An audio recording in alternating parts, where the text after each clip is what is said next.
What on earth have I got myself into now?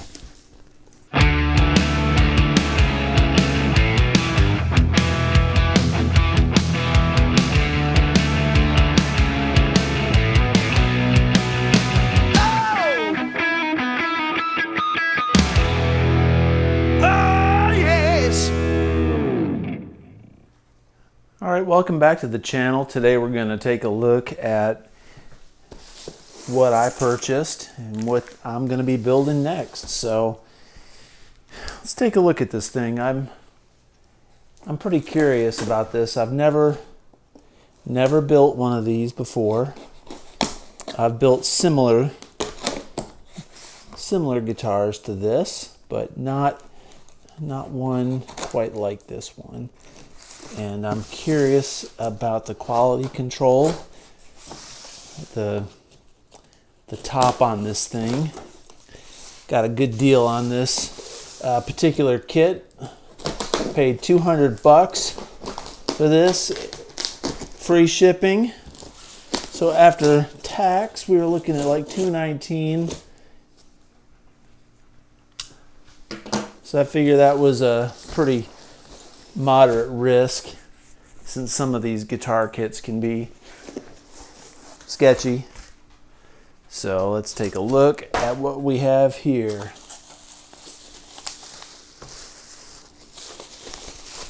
Got some fun things planned out for this particular build,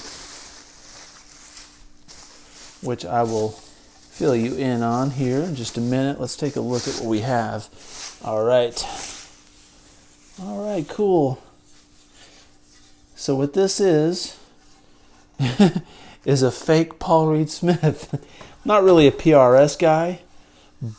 I like them, but they're not my favorite. And okay, this top, I was hoping this top would be a little bit nicer than this. Clearly this is a laminate top. But I'm gonna take some black and put on here and try to get this grain to pop as much as I can, and then sand it down just lightly. And I'm going to do some color variations on this. I'm going to try to anyway. We'll see what happens. And if it stinks, then I'll just wind up, I don't know, I may just spray paint it solid color or something, or stain it. Check out the back. This is all one piece. I don't know what kind of wood this is. It's probably basswood. That's what I'm thinking. Or pine basswood. Didn't say, but see what kind of accessories we have. One cool thing that I'm going to do with this guitar is I'm going to put Seymour Duncan SH pickups in it. I believe they're SH pickups.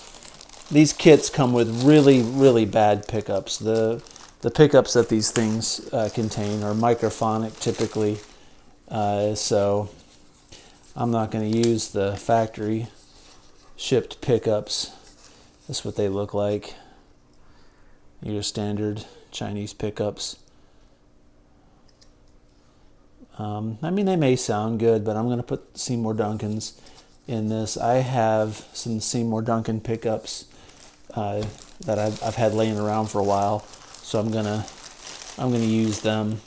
And another cool thing, got an original Floyd Rose from the 80s. It's a Shaler. It's a German Floyd Rose that I'm gonna put on this. I don't think I'm gonna put this fake Floyd on it.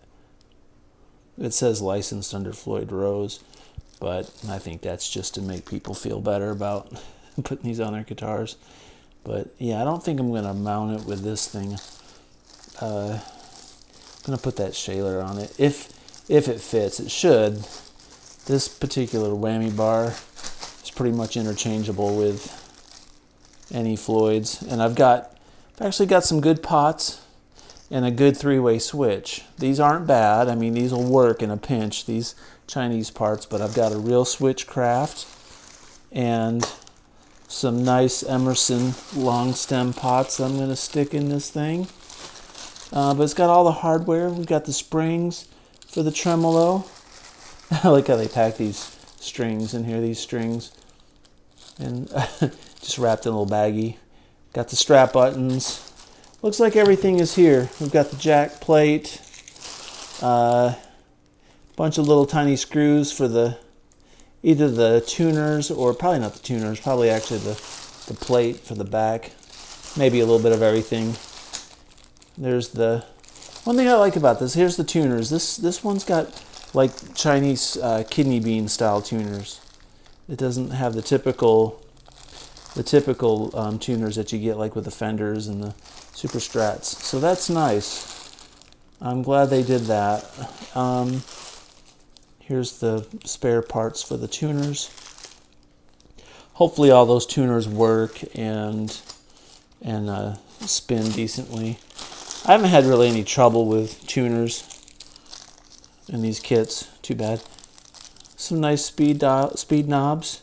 They're sort of like top hat knobs mixed with Les Paul knobs. That's kind of interesting. I'll use those. And this, I thought that was a tortoise shell, but that's just a black pick guard. Or not pick guard, truss rod cover. And here's our plates for the control cavity in the back of the bridge. So all that looks good. And then the single most important part of the guitar is this neck. I found a Paul Reed Smith kit I was interested in that was $150, and it was a single cut with a Strat style tremolo, and I did not like the neck on it. Wasn't cut out. I don't have a bandsaw, and I didn't feel like taking a little saw and cutting that out, so I opted to get this kit. I like Floyd's too. Check out the truss rod. Truss rod looks okay. Got a locking nut. It's pretty funny, you know. You go on eBay or whatever, and you look for a locking nut neck, and you're looking at spending $129, maybe $90, $89, $90, $120, $150 for a neck.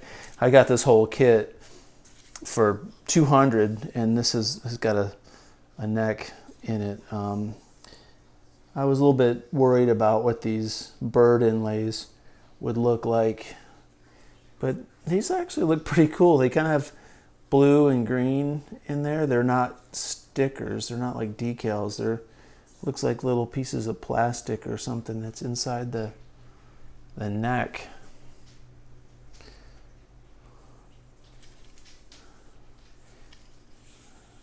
It doesn't feel bad. The top of the neck up here is kind of sharp, so I'm gonna have to take a little bit of a file and file these down just a little bit, but it's not bad at all. I like the grain of this neck. It looks good. And we'll glue that in. It looks good. It looks really good. I'm happy with this kit. I'm excited about putting this together. It gives me something to do. It's been a while since I made my last kit. I put together the Unshark, for those of you that have watched the Unshark video. If not, I did a really cool version of the Van Halen Shark, but I didn't cut the chunk out of it. So what I plan on doing with this is I bought some dye. You can get dye from Hobby Lobby or Walmart. It works good. And I bought yellow and red dye, and I'm gonna try, we'll see. I'm gonna try to go, yellow. I'm gonna mix the yellow and the candy apple red together and try to get an orange. I'm gonna go orange, and I'm gonna go red. So I'm gonna get darker red back here. So that's my plan, is to go yellow, orange, red, and go yellow into the red like that. So we'll see. Hopefully this top takes the dye well. It's sanded really nice. In all honesty, there's not any burrs or rough patches on this. I'm really impressed. I think I could probably hit it with some grade 0 steel wool and smooth that out maybe a little bit, but it's nice. The routings on this, routings on it look good. I mean, Man, you can't beat kits like this. $200. I mean, even if you mess up, I mean, that's money wasted, but it's not a ton of money to invest to learn something fun like this. After you do a few of them, man, you kind of get the hang of it. But there it is. I look forward to doing this build with everybody, but I wanted to do an unboxing and show you what my new project looks like in my new kit. It's going to be a fake PRS, and we'll see how it looks once we soup it up with the Seymour Duncans and the original Floyd, and try to dye it really nice. We'll see. It's going to be something new for me. Well, thanks for watching the channel. Please comment, like, and subscribe. Peace out.